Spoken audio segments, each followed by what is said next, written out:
అందరికీ నమస్కారం. బాగున్నారా? పొద్దున్న లేచినండి మీరు కంపట్టారు. నాకు మీ పట్టుదలే వేరు. ఎందుకంటే యువగలం పాదయాత్రలో నేను జోలదండే గ్రామం ఉంది, కావలి నియోజకవర్గం, ముఖ్యమంత్రి గారు అక్కడికి వెళ్తున్నారు. మీ పట్టుదల ఏంటో అక్కడ తెలుసుకున్నా. ఊరంతా ఒక మాట మీద నిలబడి లోకేష్ వస్తున్నాడు పాదయాత్రకి, రోడ్ అంతా శుభ్రం చేసి ముగ్గులేసి ఎవరు మళ్ళీ రోడ్డు మీద నడవకూడదని చెప్పారు. లోకేష్ ముందర నడిచిన తర్వాతే వాడు ఇంకా మన అందరూ వెళ్ళాలని చెప్పారు. నేను ఆశ్చర్యపోయా. ఎందుకంటే 3132 కిలోమీటర్లు నడిచా. కానీ ఆ రోజు వాళ్ళు చూపించిన ప్రేమ, అభిమానం నేను ఎన్నడూ మర్చిపోలేను. సో అందుకే మత్స్యకారుల గురించి ఎప్పుడు ఆలోచించినా, మీ సమస్యల గురించి ఎప్పుడు క్యాబినెట్ మీటింగ్లో చర్చకు వచ్చినా నాకు ఆ రోజు గుర్తొస్తుంది.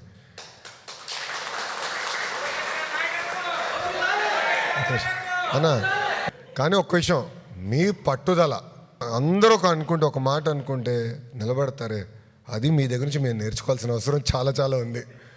పార్టీలో కూడా మేము నేర్చుకోవాల్సిన అవసరం చాలా చాలా ఉంది.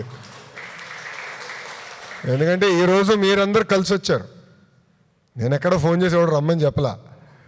కానీ మిమ్మల్ని అందరూ చూసిన తర్వాత ఇంత దూరం వచ్చారు, ఎండల్లో ఈ వేడిలో ఉన్నారు, కొంచెం కలుద్దాం, కప్ కాఫీ టీ తాగిన తర్వాత వెళ్దాం అనే ఆలోచన నాకు అప్పుడు వచ్చింది.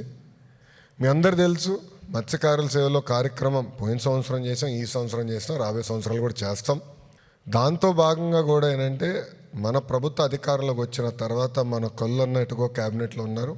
అన్నగారి నాయకత్వంలో అనేక కార్యక్రమాలు చేసుకుంటూ వస్తున్నాం.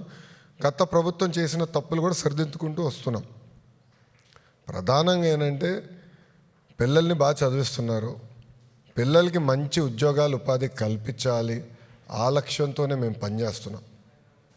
దేశం అంతా తిరుగుతున్నాం, పెట్టుబడులు తీసుకొస్తున్నాం. కారణం ఒకటే, మన పిల్లలకి ఉద్యోగాలు కల్పించడం.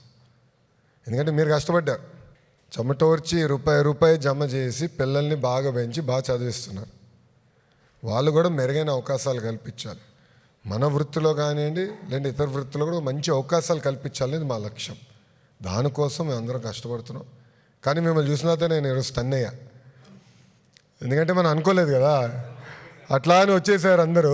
నేను పొద్దున్న లేసి అందరూ వచ్చేయండి అప్పుడు తట్టింది, అరే మత్స్యకారుల సేవలో బాబు గారు బయలుదేరుతున్నారు కదా ఈరోజు, ఆయన పంపించడానికి వచ్చినట్టున్నారు అందరని. అప్పుడు ఫోన్ చేశారు, బాబు తప్పనిసరిగా అందరూ కలిసిన తర్వాత నేను మీటింగ్కి వెళ్తానని చెప్తాం జరిగింది. చాలా సంతోషం. ఎప్పుడు పౌరుషం ఉండాలి, ఎవడు ఆపరు. ఇది మనీళ్ళే, నేను మళ్ళీ చెప్తున్నా, ఇది మనీళ్ళే. మన సమస్యలు మనమే పరిష్కరించుకోవాలి. ఏమున్నా కొల్లన్న ఉన్నాడేట్టుగా కొంచెం స్పీడ్ పెంచమంటా ఉంటాను అప్పుడప్పుడు అన్నని. ఏ సమస్య ఉన్నా అన్నతో మనం ఆడుకుందాం, మనం పరిష్కరించుకుందాం. ఇది మన ప్రభుత్వం, అది మనందరం గుర్తుపెట్టుకోవాలి. సో మా ఇంటి తలుపులు ఎప్పుడు మీకోసం తెరుచుంటాయి. ఏమున్నా రాండి, హాయిగా కూర్చుందాం. నేను ఒకవేళ అటు ఇటు పరిగెడతా ఉంటే ఎవరో ఒకరు ఉంటారు, ఇంట్లో కానీ ఆఫీస్లో కానీ టీం ఉంటుంది, ఎక్కడ కానీ మన పార్టీ ఆఫీస్లో కానీ మనోళ్ళు ఉంటారు, మీకు అందుబాటులో ఉంటారు. కానీ ఒక విషయం చెప్పాలి, నేను మరవలేంది మీ పట్టుదల. అబ్బా మామూలు మొండి కాదు మీరు. నేను చూసా కదా కావల్లో, ఇప్పుడు జోలదిండేలో అక్కడ డిఫెన్స్ కంపెనీకి వచ్చినాం. ఊరోళ్ళందరూ ఒక తీర్మానం చేశారు, ఎవడన్నా కానీ ఫంక్షన్కి వెళ్తే తోలు తీస్తామని. ఆశ్చర్యపోయా. అంటే పట్టుదల ఒక్కసారి అనుకుంటే ఊరంతా ఒక మాట మీద నిలబడుతుంది. అది మీ దగ్గర మేము నేర్చుకోవాలి రాబాయ్. కంపెనీ కూడా ఈ సంవత్సరం ఆఖరి లోపల పనులు పూర్తి చేస్తారు.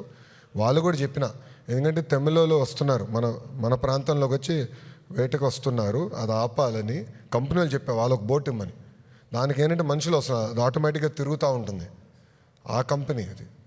సో బోట్లు కూడా డిఫెన్స్ ఉంది కదా, నేవీకి మా పైలట్లు వీళ్ళు కావాలి. ఈ బోట్లకు అవసరంలా, రూమ్లో కూర్చొని ప్రోగ్రామ్ చేసి పెట్రోలింగ్కి వెళ్తూ ఉంటుంది. వాళ్ళు ఒక బోట్ కూడా ఇమ్మన ఇస్తేనంటే అప్పుడు మన మత్స్యకారులకు ఇబ్బంది ఉండదని. అని ఇదే పట్టుదల మెయింటైన్ చేయండి, తగ్గేదే లేదు. ఇదే పట్టుదల ఉండండి, మీకు అండగా నిలబడే బాధ్యత మాది. ఓకేనా?